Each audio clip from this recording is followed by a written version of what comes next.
ఒక 1 month నుంచి actually ఈ తెలంగాణ క్రికెట్ అసోసియేషన్ గురువారెడ్డి వాళ్ళందరూ కూడా తప్పుడు ప్రచారాలు ప్రెస్ లో చేస్తూ విశాఖ ఇండస్ట్రీస్ ఎవరైతే రాజీవ్ గాంధీ క్రికెట్ స్టేడియం ని స్పాన్సర్ చేసినారో 2004లో వారిపైన అన్ని తప్పుడు ప్రచారాలు ప్రెస్ లో కూడా అప్పుడు నమస్తే తెలంగాణ ఇతర వాళ్ళు కూడా హెచ్సిఏలో లూటీ అని చెప్పి ఒక స్టోరీ వేసినారు.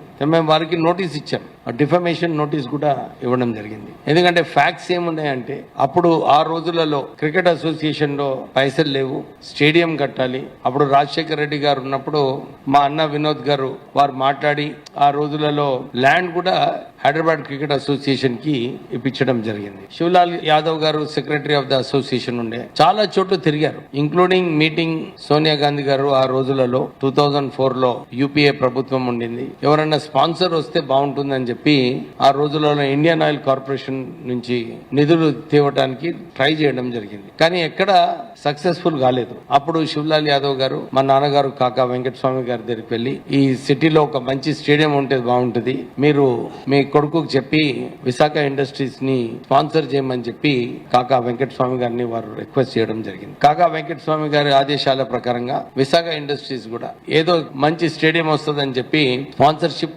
తీసుకోవడం జరిగింది. అప్పుడు నిధులు కూడా విశాఖ ఇండస్ట్రీస్ ఇచ్చారు. నిధులు ఇచ్చిన తర్వాత హైదరాబాద్ క్రికెట్ అసోసియేషన్ అగ్రిమెంట్ అయింది. తర్వాత వారి ఎగ్జిక్యూటివ్ కమిటీ మెంబర్స్ వారు అప్రూవ్ చేస్తున్నారు. Hyderabad cricket association annual general meeting లో కూడా ఈ అగ్రిమెంట్ ఒప్పుకొని దాని తర్వాత మాతోనే అగ్రిమెంట్ చేయడం జరిగింది. ఐపీఎల్ వచ్చినప్పుడు హైదరాబాద్ క్రికెట్ అసోసియేషన్ వారు లేదు ఐపీఎల్ కి మేము రైట్స్ ఇవ్వము అని చెప్పి అప్పుడు హెచ్సిఏ వాళ్ళు చెప్పడం జరిగింది. హైకోర్టు అప్పుడు ఆ రోజులలో ఐపీఎల్ రైట్స్ కి కూడా విశాఖ ఇండస్ట్రీస్ కి రైట్స్ ఉంటాయని చెప్పి ఆర్డర్ ఇవ్వడంతో సుప్రీం కోర్టుకి వెళ్లారు హెచ్సిఏ. సుప్రీం కోర్టు కూడా ఒప్పుకుంది, లేదు ఐపీఎల్ రైట్స్ కి విశాఖ ఇండస్ట్రీస్ కి ఇవ్వాలని. ఎందుకంటే మా వ్యతిరేకంగా ఉన్న గ్రూప్ పవర్ లో ఉన్నప్పుడు మాకు సతాయించనీకే కావాలని స్టాండ్ తీసుకోవడం జరిగింది. 2011లో ఆర్బిట్రరీగా అగ్రిమెంట్ విత్ విశాఖ క్యాన్సిల్ చేసి అగ్రిమెంట్ లో ఒక క్లాజ్ ఉండింది, ఆర్బిట్రేషన్ ఉండాలి, ఆర్బిట్రేషన్ నిర్ణయం తీసుకోవాలని చెప్పి ఆర్బిట్రేషన్ లో కేసు చాలా రోజులు నడిచింది. తర్వాత ఆర్బిట్రేషన్ వారు ఒక నిర్ణయం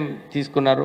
ఏదైతే అగ్రిమెంట్ లో టర్మ్స్ ఆఫ్ కండిషన్స్ ఉండేనో ఆ టర్మ్స్ ఆఫ్ కండిషన్ ప్రకారంగానే ఆర్బిట్రేషన్ అవార్డు ఇచ్చింది. ఏదొక్క అంశం ఎక్కువ చేయలేదు, తక్కువ చేయలేదు. ఎందుకంటే ఆల్రెడీ ఒప్పందం ఉంది హెచ్సిఏ కి విశాఖ ఇండస్ట్రీస్ కి. Executive committee annual general meeting అందరు మెంబర్స్ కూడా దాన్ని ఒప్పుకోవడం జరిగింది. దాని ప్రకారంగానే ఆర్డర్ ఇచ్చినారు. అప్పుడు ఆ రోజులలో హర్షద్ అయ్యబ్ గారు నాకు ఫోన్ చేసి సరే 26 కోట్లు అవార్డు వచ్చింది, మీరు 17 crores చేస్తే మేము ఒప్పుకుంటాము, మీరు ఒప్పుకోండి అని చెప్పి వారు చెప్పినారు. మాకు కూడా ఒక స్పాన్సర్ వచ్చినాడు, 100 కోట్ల రూపాయలు ఇస్తున్నాడు, మీకు 17 కోట్లు ఇచ్చేస్తాం, మాకు కూడా కొన్ని నిధులు వస్తాయని చెప్పి వారు మాకు ఫోన్ చేయడం జరిగింది. కోర్టులో కూడా జాయింట్ మెమో వేశాం ఈ అమౌంట్ ఒప్పుకుంటున్నామని. కానీ హెచ్సిఏ వాళ్ళు ఏదైతే ఒప్పందం చేసుకున్నామో దాన్ని వారు పూర్తిగా చేయలేదు. సో కేసు మళ్ళీ వారు ఆర్బిట్రేషన్ అవార్డు వ్యతిరేకంగా కోర్టులో వేశారు, కమర్షియల్ కోర్టులో. కమర్షియల్ కోర్టు కూడా ఆర్బిట్రేషన్ అవార్డు ఏదైతే ఇచ్చినారో దాన్ని ఫేవర్ లో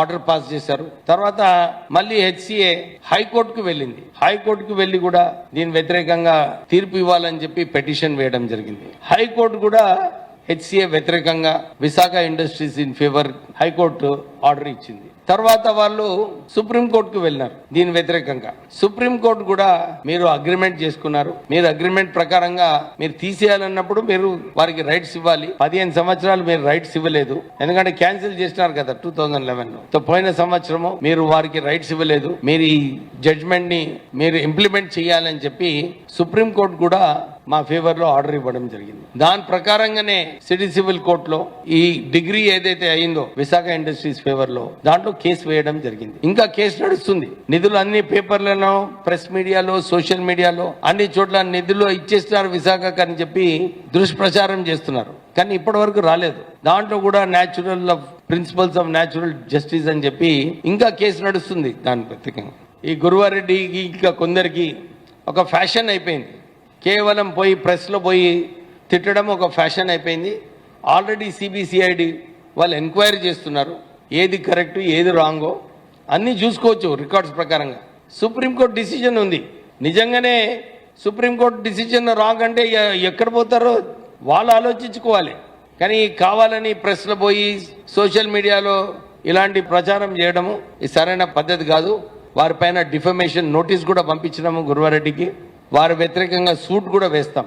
ఎందుకంటే కంపెనీకి అసలు కష్టకాలంలో ముందుకొచ్చి స్పాన్సర్షిప్ తీసుకుంది. ఇంకా మేము ఎక్కువ అగ్రిమెంట్ ప్రకారంగానే మా రైట్స్ అడుగుతున్నాం. మాకు ఎట్లయితే రైట్స్ ఇచ్చున్నారో ఇతర స్పాన్సర్స్ కూడా ఇచ్చారు. బికాజ్ వీఆర్ ఫస్ట్ స్పాన్సర్, మా రైట్స్ డిఫరెంట్ ఉంటాయి వేరే కన్నా. అంటే అప్పుడు ఎవరు లేరు కదా. కన్స్ట్రక్షన్ ఆఫ్ ద స్టేడియం అయిన తర్వాత ఇతర స్పాన్సర్స్ వచ్చారు. So their conditions are different. ఎవరు కూడా అందరూ విశాఖ ఇండస్ట్రీస్ కి అవార్డు వచ్చిందని చెప్పి ప్రెస్ లో రాస్తున్నారు. కానీ మాకు 15 సంవత్సరాలు ఏదైతే మా అడ్వర్టైజ్మెంట్ రైట్స్ పోయినాయో, మా రైట్స్ ఏదైతే కూలిపోయినాయో దాని గురించి ఎవరు మాట్లాడటం లేదు. మాకు ఇవ్వాలి కదా మా రైట్స్. ఇట్స్ అగ్రిమెంట్, ఫ్రీగానైతే లేదు కదా. It's sponsorship. స్పాన్సర్షిప్ మీనింగే అది. మీరు ఇన్ని నిధులు ఇస్తే మేము మీకు ఈ రైట్స్ ఇస్తామని చెప్పి ఆ meaning of sponsorship is that. So వీళ్ళు ఎంత దుష్ప్రచారం చేసినా కానీ మళ్ళీ ఒక నిన్న మంత్రి గారు కంపెనీలో తీసుకుంటున్నారని చెప్పి అదొక హెడ్ లైన్స్ న్యూస్ పేపర్స్ లో. నేను రిక్వెస్ట్ చేస్తున్నాను న్యూస్ పేపర్స్ కూడా ప్లీజ్, ఎందుకంటే మేము ఆల్రెడీ సఫర్ అయినాం దీంట్లో. మా మీద తప్పుడు వార్తలు వారు ప్రెస్ లో మాట్లాడినప్పుడు మీరు ప్రశ్నించాలి వాళ్ళని. వారు యాక్చువల్లీ టీసీఏకి ఏం వస్తున్నాయా? వారు సంస్థ నడిపించుకుంటున్నారు. చాలా మంది మంత్రులు, ఫార్మర్ మినిస్టర్స్ అందరు కూడా టీసీఏకి బ్యాకింగ్ చేస్తున్నారు. నేను ఇదే ప్రశ్నిస్తున్నాను టీసీఏకి మాకేం వస్తా? అదిగాక నేను విశాఖ ఇండస్ట్రీస్ ద్వారా ఇప్పటి వరకు 3-4 టోర్నమెంట్స్ మేము డిస్ట్రిక్ట్ క్రికెట్లో మేము స్పాన్సర్ చేయడం జరిగింది. ఎవరు కూడా చేయలేదు. మొత్తం ఇంటర్ డిస్ట్రిక్ట్ టోర్నమెంట్సే మేము పెట్టినాము. నేను ఇంతకుముందు కూడా అనౌన్స్ చేసిన ఈ నిధులు ఏదైతే వస్తాయో ఇవి కూడా మేము క్రికెట్ కోసమే ఖర్చు పెడతామని చెప్పి నేను అనౌన్స్ చేసిన 3-4 సార్లు. దాని గురించి ఎవరు మాట్లాడటం లేదు. ఇప్పుడు కూడా ఏదైతే నిధులు వస్తాయో డెఫినెట్లీ మేము క్రికెట్ కోసం వాడతాము. అండ్ రూరల్ క్రికెట్ ఎస్పెషల్లీ మేము ఇండిపెండెంట్లీ కూడా రూరల్ క్రికెట్కి ప్రమోట్ చేయడానికి మేము డెఫినెట్లీ స్పాన్సర్ చేస్తాము. అండ్ ఏదైతే హైదరాబాద్ క్రికెట్ అసోసియేషన్ అన్నా, టీసీఏ అన్నా, వారి సంస్థలు ఉన్నాయి. వాళ్ళు they are free to manage their own affairs. Thank you.